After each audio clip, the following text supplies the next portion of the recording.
Good afternoon, and welcome to this latest in the Elephant series on the COVID-19 pandemic and its political, social, and economic impact. And this afternoon, I am really honored, and it's a great pleasure to be joined by Aly-Khan Satchu, Chief Executive Officer of Rich Management. He is a geopolitical and economic analyst of events across sub-Saharan Africa. Karibu Aly-Khan. Thank you, John. And by Julian, Rowan, a banker who rose from being a teller to a senior manager in banking, worked throughout the region, a Pan-Africanist, and also now also a consultant, currently completing his PhD in conversational intellectualism. Welcome, Julian. Thank you very much, John. Gentlemen, before we launch into so many other things, I just wanted to ask how you are doing. How is lockdown, how is coronavirus treating you, your businesses, and the work that you do? Thank you, John, for today's invitation. I think, I kind of saw this coming at us in early January, a little bit late in the day, because it's now obvious that this began sometime in September or October in the Wuhan area of China. But I've always been interested in viruses and pandemics. I'd studied the Spanish flu. I read through Thucydides, the history of the Peloponnesian War. And it's fascinating, John, how interesting and how circular our reaction as a society is. The denial phase, the exponential phase, and all of that. But I've been sitting here, fortunately, in Kiambu, the old coffee country of Nairobi, and actually enjoying this time of quarantine and reflection, because we live in a 21st century. We're plugged into the world at the same time. It's paradoxical that you're kind of outside it, but business-wise, it's been very interesting. It's been a time of transition, but I felt that it was as much a circuit break in my life as it has been for the world. Okay. Julian, how is lockdown treating you? It's interesting, John. I'm just in the process of finishing my studies, and I was trying to figure out where I should jump into. I know I've started a concept on my business, which I've taken through some trials. And then comes COVID, and I'm thinking this is going to be a big destabilizer. I had everything properly, imagined, developed, thought through, and mine was just to go ahead and do some bit of implementation. And when COVID happened, a lot of the contracts that I had, I think two to be specific, were actually suspended. And I was left thinking, what do I do next? Like Satchu, I went into a state of self-reflection. And then I realized it's not all doom and gloom, that COVID could actually come with its own advantages. I made the decision that I will not let it go to waste. So there are three things that I've decided to focus on. And one of those was to learn from it. What is COVID teaching us, especially from a business perspective and a personal growth perspective? Second, I asked myself, what could I possibly build? And I thought, what a better time than to build my consultancy firm now, coming with new interventions to business problems.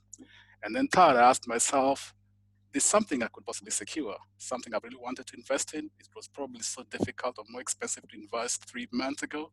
Could I do it now? And the answer is yes. So I've gone through a very interesting phase, and the next 3 months will be very telling on what changes about my life, John. Excellent. So we'll come back to you in 90 dads time and see how it's all back. Yeah, interesting.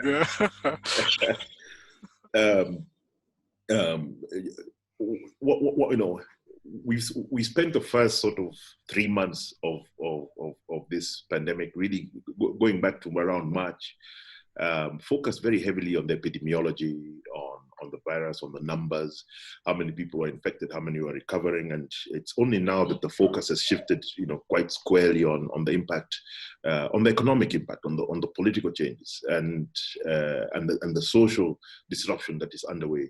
And I wanted to get, what are your perspectives? You've all been in the private sector, in business, most of your professional lives, and I wanted to get your take on what the impact is for us here in Kenya, and also globally, what changes have been wrought by the COVID-19 coronavirus pandemic. And that's just an open question.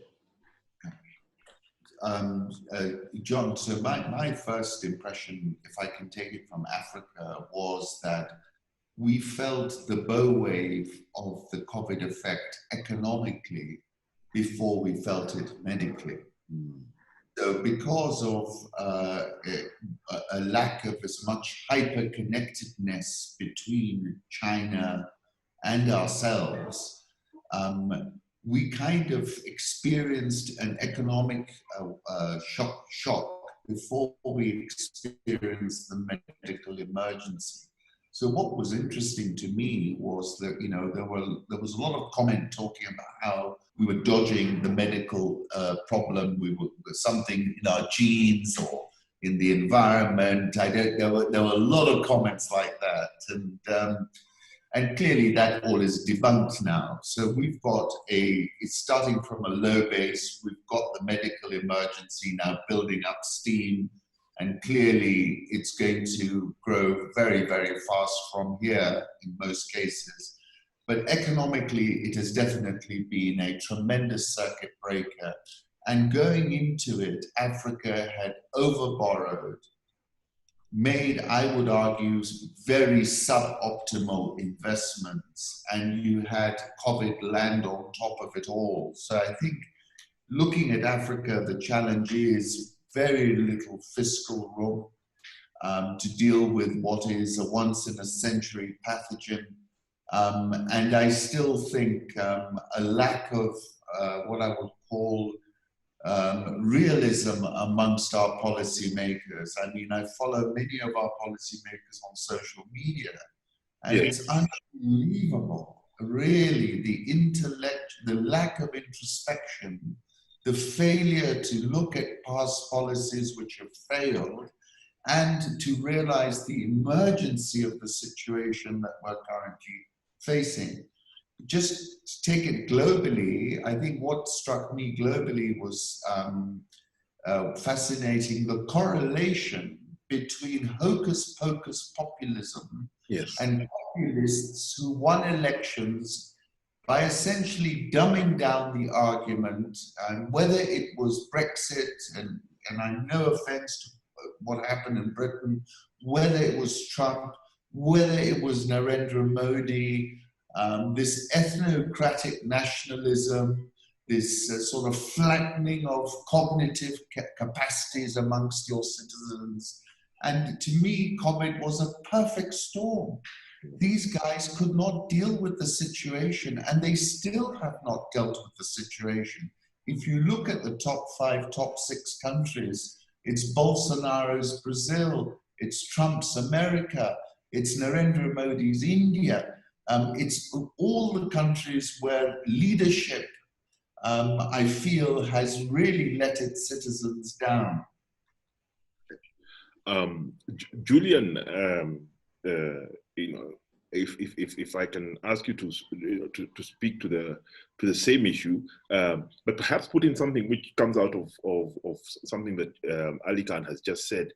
That it seems we are also experiencing almost a failure of imagination, amongst our own leaders, and caused, basically being accelerated exponentially by the COVID-19 pandemic. But I'll be very keen for your perspective.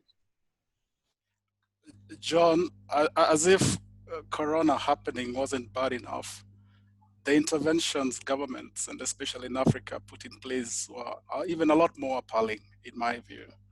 So you're dealing with a health situation that requires critical thinking, analysis, and proper interventions.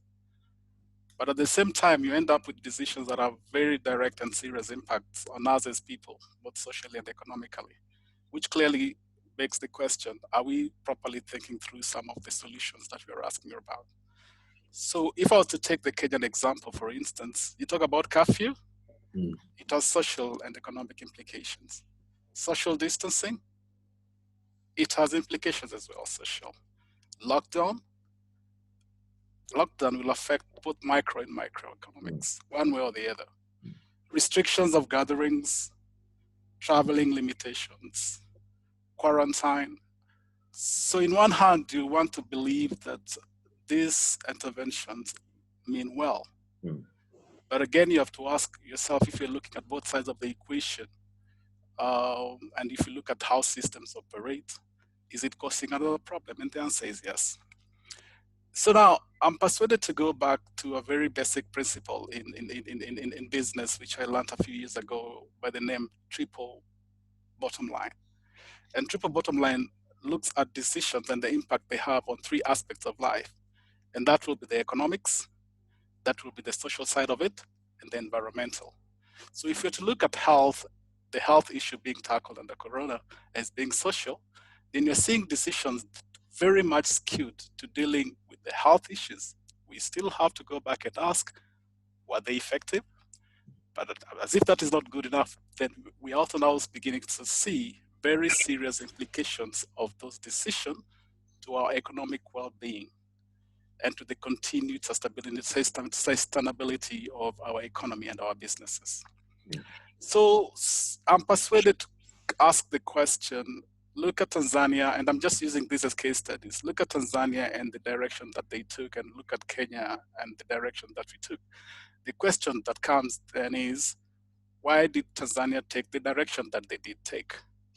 And I know for some times we ridiculed their approach and we made a big joke of what Magufuli is doing, but I'm persuaded that he also has advices. What are they seeing that we are not seeing?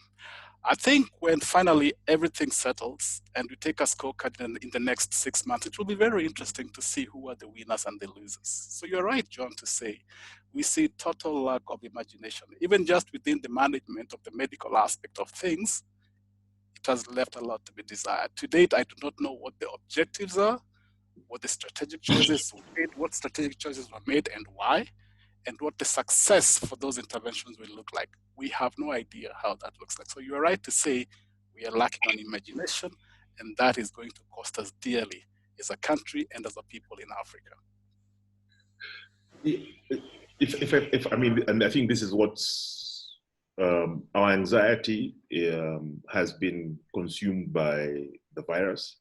But now, I was looking at a survey done by TIFA Research, and which came out earlier this month that you may have seen reported in the mainstream media, and they were looking at statistics for unemployment, and we're talking about over 60% unemployment. I mean, of the sample that they did, a nationally representative sample. But what struck me, not only were the unemployment statistics high, but half of those people who have become unemployed have become unemployed since the implementation of measures to mitigate the coronavirus pandemic. And I wanted you good gentlemen who've been in the private sector much longer than I have, to perhaps look into your crystal balls and what's it going to look like for us economically over the coming 12 months. I mean, what does the next 12 months look like? I know, Aly-Khan, you've mentioned the debt, the fact that we don't have any fiscal wiggle room. Julian, you've just explained this sort of failure of imagination and its consequences. But economically, what should, can, Kenyans expect over the next 12 months when people are talking of an event on the scale of the Great Depression of the 1930s? So if I can respond, first of all, I think, what has struck me is policy making. Part of the job is to diagnose the problem, right? And when I listen to the diagnosis that I'm hearing, I don't feel that our top policymakers are diagnosing what I am seeing and what I'm thinking. There seems to be an enormous disconnect. When I saw that budget, I thought this is a budget that you could have written last year. And it's as if there was no COVID at all. It's as if the economy was just the same. Cheap money was going to be available. So let me now look a little bit forward and let's start with key components of our economy. I come from the coast, so tourism is something that I've known since I was a young kid. Now, when do we expect tourism to return to normal? It is impossible for it to return to normal this year. Even if tomorrow everybody says our airport is open, our source markets are not going to get on the plane. It's a question of behavioral economics. They're going to be nervous. And if we're not on top of COVID, they're going to be doubly nervous because they're going to think to themselves, I'm not going somewhere where I'm putting myself and my family at risk. At the moment, our strategy around COVID is a little bit like Trump. It's don't test too much, put out a few numbers which look like, optically 150 to 250. I mean, we're flying blind with a blindfold on. Whether this is a Magafuli strategy, another way around, we're just saying to ourselves, it's coming. Let's just look as if we're doing something about it. But at the end of the day, it's going to run through our economy. There's nothing we can do about it. I don't know. So tourism down big time. Remittances, just have a look around, John. This was the biggest foreign exchange earner for Kenya. Middle East today, all the stories I'm hearing are horrendous. The speed with which they're sending people back. You look at the domestic economy, where's the demand going to come from? If 60% of people don't have a job, where are they going to be finding the money? So I call it like a complete economic circuit breaker. And to date, I don't see us having reacted. I know it's difficult to react because it's a supply and a demand shock. Yes. And it's at the same time, I haven't seen a sense that our people understand it and our people are putting something in play that's going to work in the medium term. So I'm very worried, let me be frank, and I don't think we've got the room. I don't think our interventions are going to give us, our interventions to me are like our infrastructure investments, negative return on investment, right? If you look at our biggest investment today, the railway, it's negative. Now the question is, how are we going to deal with all these things? And I'm just not sure, to be honest. But what I will say is this is a Great Depression type situation, and we've got to deal with it in a similar manner. Yeah, I want to agree with Satchu, John. You've given a very scary statistic there. 60% of Kenyans are jobless, 50% has arisen from Corona. Now that has serious implications if you were to ask me. What do I see the short and midterm looking like? The damage done is way too deep and way too severe. And it will take quite a bit of time for things to normalize. And we are still talking about a new normal. We still don't even know how that will look like. So I'm seeing in my own projection, it will take us about 12 to 36 months as a country to get back to our feet.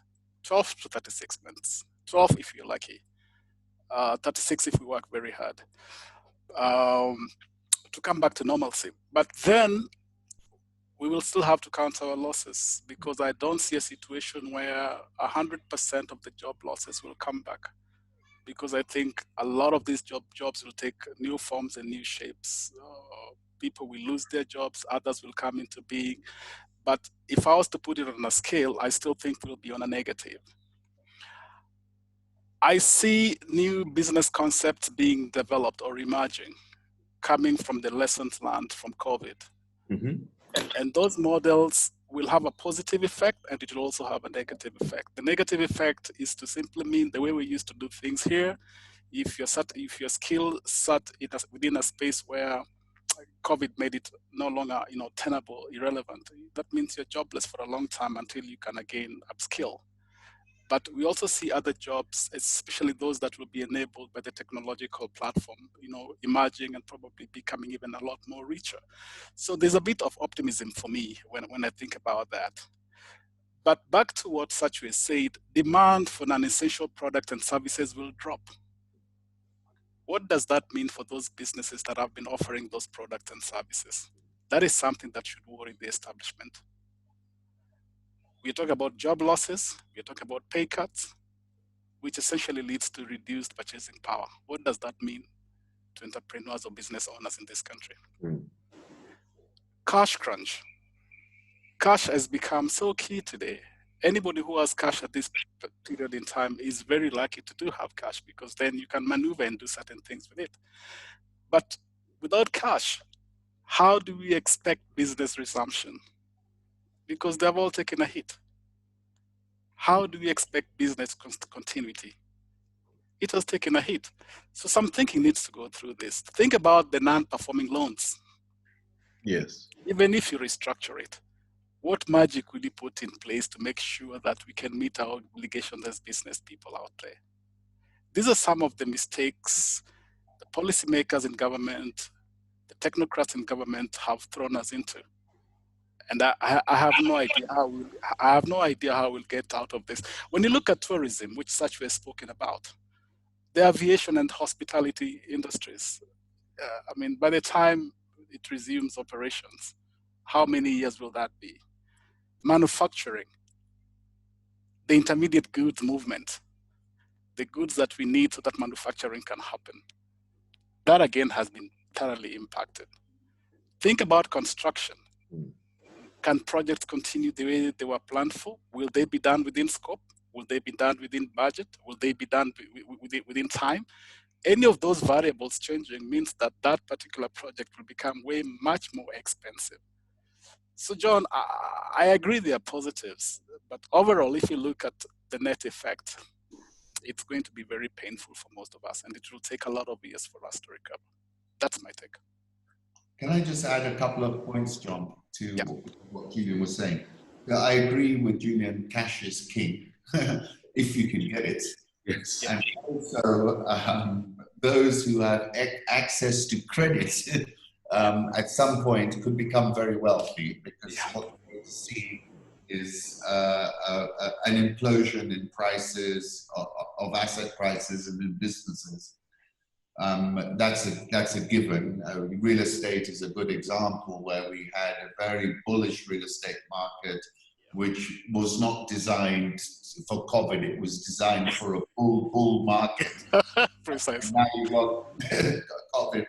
I'll take you back to a very famous economist called Schumpeter, the Austrian economist, who spoke of creative destruction, which I think Julian was touching on when he was talking about this new digital age that we are going, this move to digital. So of course there are enormous opportunities that always come out of moments of maximum disruption.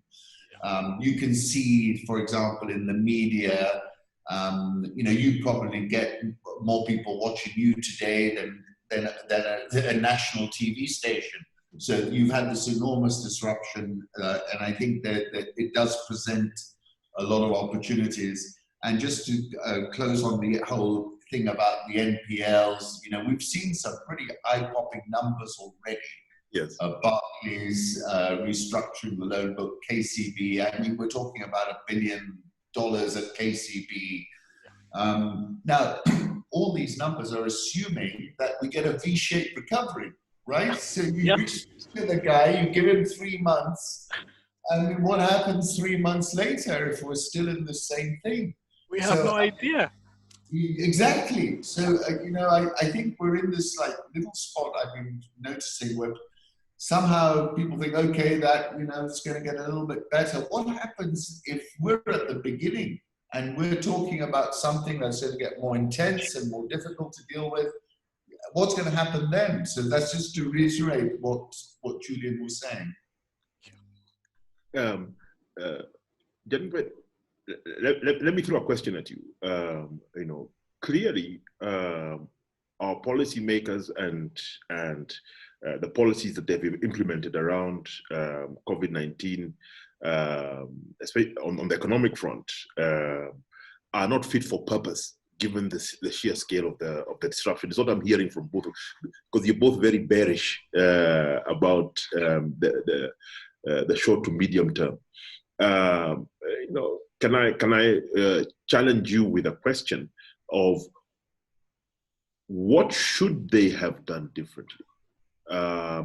What should our cabinet secretary at the Treasury read in his budget that he didn't? There's been discussion of, there's certain projects that perhaps we should have stopped altogether and move resources to other areas. But what aren't we doing? It's becoming clear what we're doing wrong and mistakes that we've made from a policy perspective around the economy.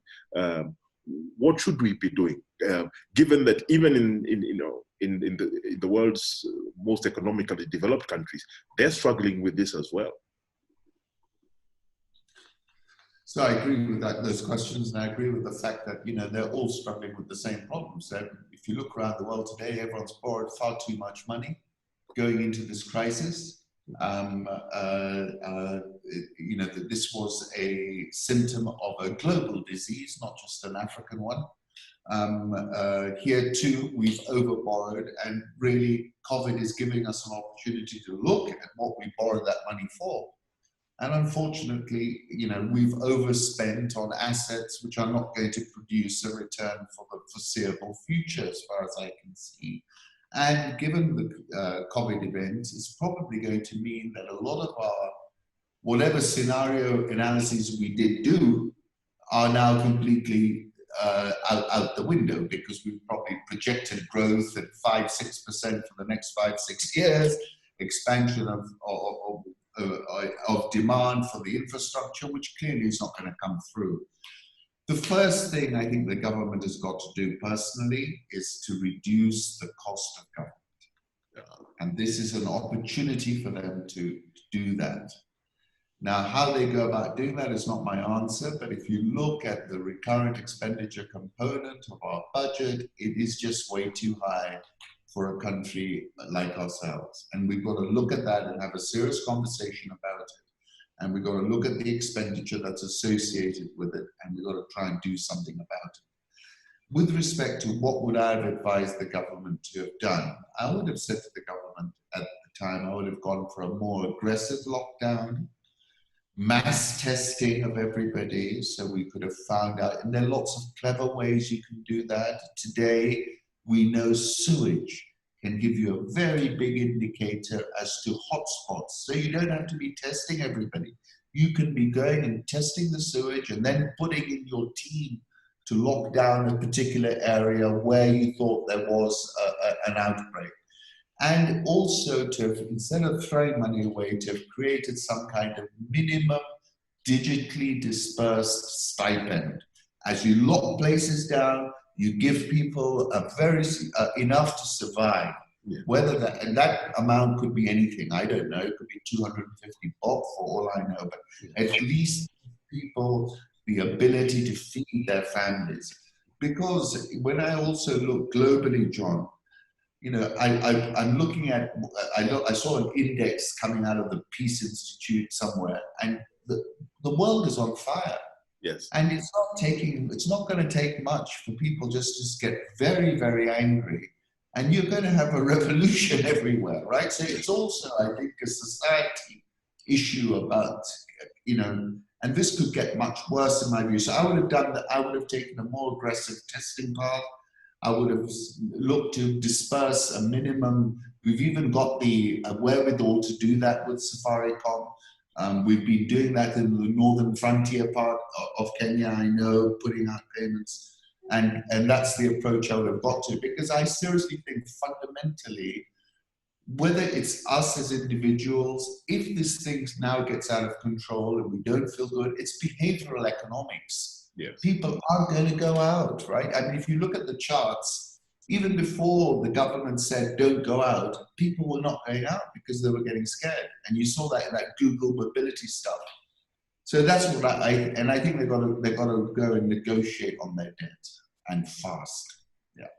And, you know, I know they don't want to, because it's going to mean that in the future they won't be able to borrow so easily, because everybody will put a haircut on Kenya's credit rating. But at the end of the day, you know, you can't keep kicking this can down the road. You know, the day comes when you run out of road, and that day is coming closer. Satchu, that's interesting. Yeah, we are coming to the end of that road, John. Right? Yeah, we're coming to the end of it. What could we do differently? I don't know whether it's how government works, John, Yes. and you've had the privilege to serve in government. I don't know whether it's the mindset of technocrats. I tend to think we complicate everything, even things that are supposed to be very simple in terms of planning and execution. Why do I say that? To manage COVID more effectively, all we needed to do is to have accountability in the part of the ministries that are directly impacted. We needed to have a joint ministerial committee that clearly spells out what the strategies are and how those strategies will be executed. A few times, if we are to use the Kenyan example specifically, you could see CSs speaking at cross purpose. One makes a decision today, another one comes on television the following day saying, no, this will not happen as was said yesterday. Transport and travel must still be enabled because essentials have to come in. I mean, that just tells you how disjointed the entire operation is, as an example. So accountability is key. You are locking down. Have you done a risk assessment to fully understand the implications of locking down? It's a very basic management principle, which will tell you these are the risks that you stand to face. This could be the magnitude of those risks, the likelihood and the impact, so that it informs the kind of decisions that you make. I have to ask, do these basic disciplines get considered? Analysis of data. Do we have data to work with? So I see the Minister for Health standing up every day and giving us numbers, but I don't know what those numbers mean. So the question becomes, what kind of data are we pulling out, and for what purposes are we pulling out that data? What sense are we making of that data? And then can we weight the data so that we know its significance to aid in decision making? These are very basic things in my mind that any manager should be very clear about. Now, finally, I would also add, what was your strategic philosophy? What do you want to achieve at the end of all this? So that we know what successes we will be celebrating when it's all done. I am not clear. I don't know what the government is shooting towards. This would have helped us know how to balance the equation. For instance, the guy in charge of Treasury should have still been placed responsible for ensuring that there's continuity in one way or the other. The people within the region, the Aden Mohammeds of this world, we should have insisted to see continuity of business across borders. What did we see instead? I'm calling that lack of accountability.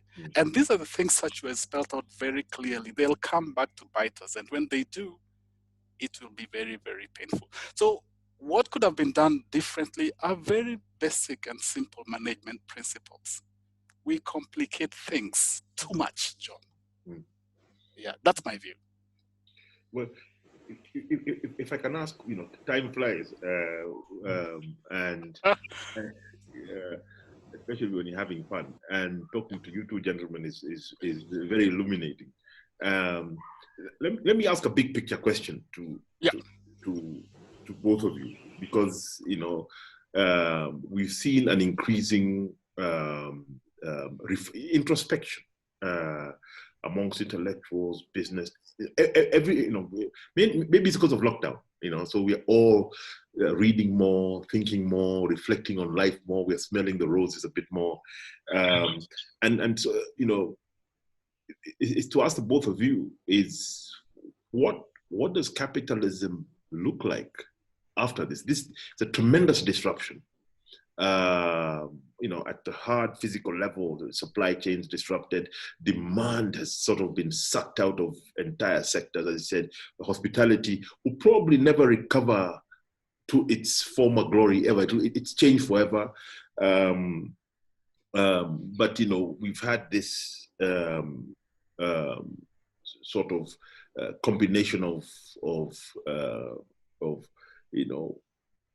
neoliberal capitalism and a sort of hyper globalization that where actually until COVID, the underlying unspoken assumption was that except where you have wars and other sort of political disruptions, earthquakes and other such natural phenomena, and of course climate change, that growth would go on forever. That markets will they'll have dips and they'll self-correct, but markets will always be bullish. That if you invest in property, it will always appreciate in value. COVID has actually caused us to question the very fundamentals of this system. I just wanted to get your reflections on that. Satchu, allow me to go first. You go first. So that you wrap it up with your big picture view, which I really like. And John, if I was to look at capitalism as an operation funded by profit for profit and is privately owned, for me, the paradox that is Corona is that capitalism as we know it will not change, surprisingly. I see the system staying the same, but the players changing. That's what I see happening. And new frontiers of capitalism, optimizing profits, emerging. That's what I see happening. So capitalism as a concept or a system, I see it staying with us for some time. All classes of people have been affected one way or the other. But even when we've had cases of people being hit, there are those who will still gain. And that's how I see, if you look at any system, any movement on one side affects the other one in another way. So COVID was touted as taking us all to a ground zero. But I sincerely don't see an even world because of COVID. It will still be as competitive as we know it. Yes. Those intent on making money will still make money. But the one fundamental that will change, in my view, is that there'll be a greater appreciation for the greater good of humanity. Because what COVID has taught us is that you need the next guy to do your business. And if the next guy has no capacity or capability to trade with you, then all you're doing is in vain. Satchu, that would be my take. Very interesting. So I think, John, this question could take 30 minutes to answer. Or more. Let me try and answer this in the shortest space of time. I like yourself. I think COVID is creating a portal through which capitalism has to step. What is beyond that portal, I cannot tell you 100%, because it could be very bifurcated. What do I mean by that? Firstly, if I look around the world, we've had all these statues being toppled, we've had Black Lives Matter, we've had a level of civil unrest which we haven't seen for a very long time. This is all the chart points are showing up. Yes. And I think, firstly, what has happened is, I would put it like this: have the workers had an epiphany? Or are they still thinking in these boogaloo type ways? Do they realize that that it is them who are taking the pain? Unemployment 25% in the United States. Each person got $1,200. I know we'd appreciate that here, but the amount of that response by the Federal Reserve was the equivalent of $30,000 per person. Yeah. 1,200 went to the individual. Where did the rest go? Yeah. So I think there's also a wider question about capitalism, the risk reward, the fact that the Fed has printed all this money, that the British have printed all this money, that Europe has printed all this money. Is it sustainable? And I think it isn't. I think 2008 was the first shot across the bows. And I think now you're getting, we've reached a tipping point moment. Whether it tips tomorrow or 6 months' time or 12 months' time, I'm not sure. What happens once it tips is going to be a very complicated thing as far as I can see. And it could go two ways. What I'm worried about more is what I would call the surveillance society. Today, in a way, people are talking about these apps that are going to be given to us. The level of government surveillance over the citizen is frightening. Yes.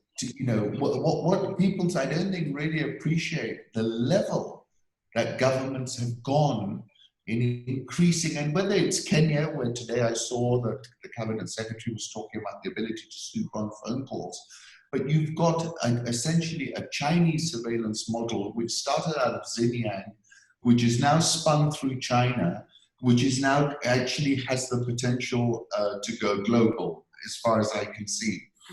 And the final point I would like to make is about the economics. Is I think we're coming to a moment when we're going to face quite a binary choice. I think, whether it's Trump because of the election, he's going to try anything, but, we're seeing increased adversarial behavior amongst the Chinese and the US. Just generally, you see that in the response that we've had post-COVID. So I've got a lot of concerns about where we're going. It doesn't make economic sense to me in many ways. I think, we've responded in a way, we've responded since 2008, the West has thrown more money at the problem and cheaper money at the problem. But fundamentally, isn't there an issue here that this economy cannot absorb this money anymore? There is a question as to how our economy is this size. Don't we have to recalibrate them and reshape them? Thank you very much. On that, it's a mixed note, but I think rather bearish note. And clearly, what's going to transpire, as we come out of this portal, is something that we will need to come back to. So, as we end, gentlemen, I'm booking you again. We're now at the end of June. And I'd love to be able to come back to you in about 3 weeks' time, because things are moving fairly quickly, and basically ask the same questions and reflect a bit more. But I would like to say a very big thanks on behalf of the Elephant. Thank you. Aly-Khan, Satchu, Julian, Rowan, for your time this afternoon. And as I said, I'll be coming back to you so that you can keep us educated and with a picture of what's going to happen in the future. Thank you very much, gentlemen. Thank you. Much appreciated. Thank you.